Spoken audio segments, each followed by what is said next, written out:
¿Qué preguntas debemos hacernos para comprender los riesgos y beneficios potenciales de un proyecto o programa de créditos de carbono que se nos pueda presentar? Primero, ¿qué dicen las reglas y estándares de los créditos de carbono o del contrato de carbono sobre nuestros derechos? Comprender esto es un primer paso para saber si se respetarán nuestros derechos. Tal vez tengamos que pedirles a aliados y amigos que nos expliquen un lenguaje jurídico al que no estamos acostumbrados. Es muy importante que las reglas o el contrato digan claramente que nuestros derechos a las tierras, territorios y recursos deben respetarse y que conservamos nuestro derecho a dar o denegar nuestra participación o permisos para cualquier proyecto mediante el proceso de consentimiento libre, previo e informado CLPI. Segundo, ¿se respetarán nuestro modo de vida, integridad cultural y prácticas tradicionales?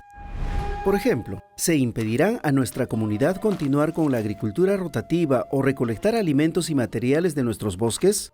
Esto ha sucedido en algunos lugares, porque los desarrolladores de proyectos de carbono dicen que estas actividades afectan el carbono almacenado en los bosques. En la práctica, al respecto de nuestros derechos como pueblos indígenas, solo es una realidad si podemos seguir nuestra propia forma de vida, disfrutar de nuestras culturas y vivir libremente en nuestras propias tierras y territorios con dignidad y respeto. Tercero, ¿se nos trata como socios iguales en los proyectos o programas de créditos de carbono? Los pueblos indígenas tienen derecho a la libre determinación. Esto significa que debemos poder gobernarnos a nosotros mismos y decidir cómo deben ser nuestros sistemas económicos, sociales y culturales. Dado que estos sistemas pueden ser afectados por proyectos o programas de carbono, es importante que seamos socios en el diseño de dichos proyectos o programas desde el principio. Cuarto, el proyecto o programa de créditos de carbono propuesto y el mercado de carbono en general cumplen con nuestras propias leyes y sistemas de creencias consuetudinarios.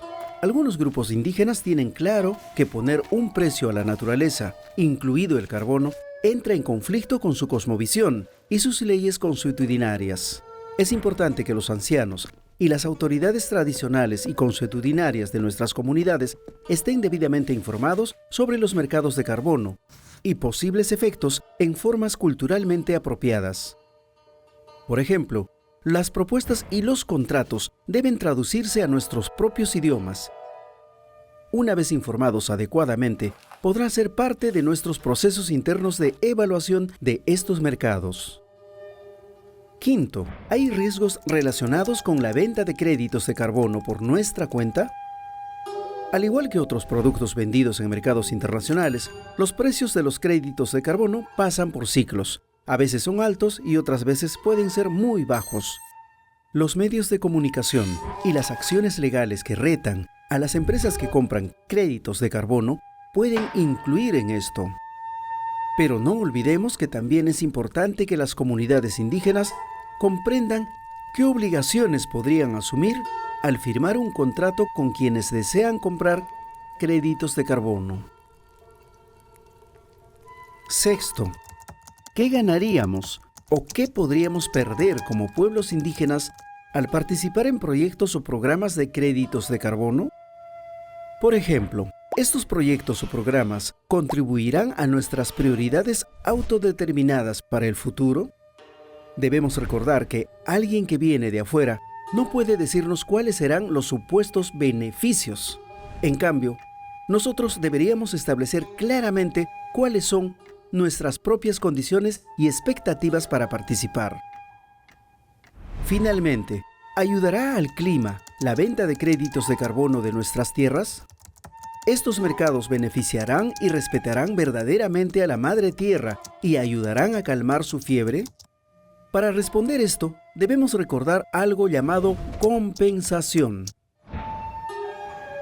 Como mencionamos antes, muchas empresas y otros actores compran créditos porque quieren compensar las emisiones excesivas que ellos mismos liberan.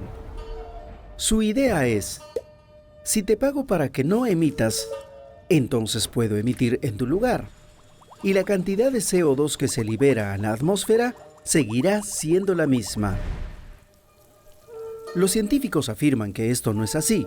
Por ejemplo, cuando una iniciativa de compensación consiste en plantar o proteger bosques, esto porque cuando se queman combustibles fósiles y se liberan a la atmósfera, se libera carbono como CO2, que de lo contrario quedaría almacenado durante millones de años bajo la tierra. Los árboles que absorben el CO2 liberado por la quema de combustibles fósiles no lo anulan, porque no almacenan el carbono durante millones de años. Cuando un árbol muere, el carbono regresa a la atmósfera. Si el mundo realmente quiere evitar que el carbono se libere a la atmósfera, la mejor manera de garantizar eso es no extraer los combustibles fósiles en primer lugar. Sabiendo esto, nos gustaría saber quién está comprando los créditos de carbono y si los usará para compensar la quema continua de combustibles fósiles. Además del problema de la compensación, existen otras críticas sobre los impactos climáticos negativos de los mercados de carbono con las que tal vez querríamos familiarizarnos, para informarnos sobre lo que pensamos acerca de estos mercados. Gracias por compartir esto con nosotros. Aún hay mucho sobre los mercados de carbono que no me queda claro, pero sí entiendo mejor el vínculo entre estos mercados y nuestras propias tierras, vidas y derechos. Al menos sé qué preguntas hacer si alguien viene aquí a hablar sobre créditos de carbono y mercados. Y si aún sentimos que no tenemos suficiente información, podemos pedir asesoramiento legal y técnico a nuestros aliados y amigos. Para mí, hay otra cosa que también está clara. Si los líderes mundiales y los contaminadores históricos quieren abordar seriamente el cambio climático y cuidar la madre tierra, deben ayudarnos a seguir protegiendo nuestras tierras y territorios. Eso también significa apoyar y proteger a nuestros indígenas, que están en primera línea y que son amenazados o asesinados por defender sus derechos, sus tierras y su medio ambiente. Los contaminadores deben respetar y proteger nuestros derechos bajo el derecho internacional, incluidos aquellos en la Declaración de las Naciones Unidas sobre los derechos de los pueblos indígenas. Al mismo tiempo, deben reducir sus propias emisiones. No pueden dejarnos todo el trabajo a nosotros.